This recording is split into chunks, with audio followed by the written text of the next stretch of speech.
Hi അസ്സലാമു അലൈക്കും. നമുക്കൊന്നൊരു സേമിയ കേസരി ഉണ്ടാക്കിയാലോ. അതിനു വേണ്ടി ഒരു ചട്ടിയിലേക്ക് 1.5 സ്പൂൺ നെയ്യ് ചേർക്കാം. നെയ്യ് ചൂടായ ശേഷം കുറച്ച് അണ്ടിപ്പരിപ്പും മുന്തിരിയും വറുത്ത് കോരാം. വറുത്ത് കോരിയ ആ നെയ്യിലേക്ക് തന്നെ 300 ഗ്രാം സേമിയ ചേർത്ത് നല്ലവണ്ണം വറുത്തെടുക്കാം. സേമിയ നല്ലവണ്ണം വറുത്തെടുത്തിട്ടുണ്ട്. അതിലേക്ക് 1 ലിറ്റർ പാലൊഴിച്ച് കൊടുക്കാം. ഒരു നുള്ളു ഉപ്പും ചേർത്ത് നല്ലവണ്ണം ഇളക്കിയെടുക്കാം. ഇനി ചെറിയ തീയിൽ 10 മിനിറ്റ് ഒന്ന് വേവിച്ചെടുക്കാം. ഇപ്പോൾ നമ്മുടെ സേമിയ എല്ലാം വെന്ത് വന്നിട്ടുണ്ട്. അതിലേക്ക് 2 കപ്പ് പഞ്ചസാര ചേർത്ത് നല്ലവണ്ണം ഇളക്കി കൊടുക്കാം. ഇപ്പോൾ പഞ്ചസാരയെല്ലാം അലിഞ്ഞ് സെറ്റായി വന്നിട്ടുണ്ട്.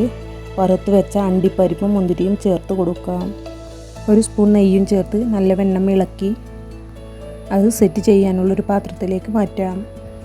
സെറ്റ് ചെയ്യാനുള്ള പാത്രത്തിലേക്ക് കുറച്ച് നെയ്യോ എണ്ണയോ ചേർത്ത് കൊടുക്കാം.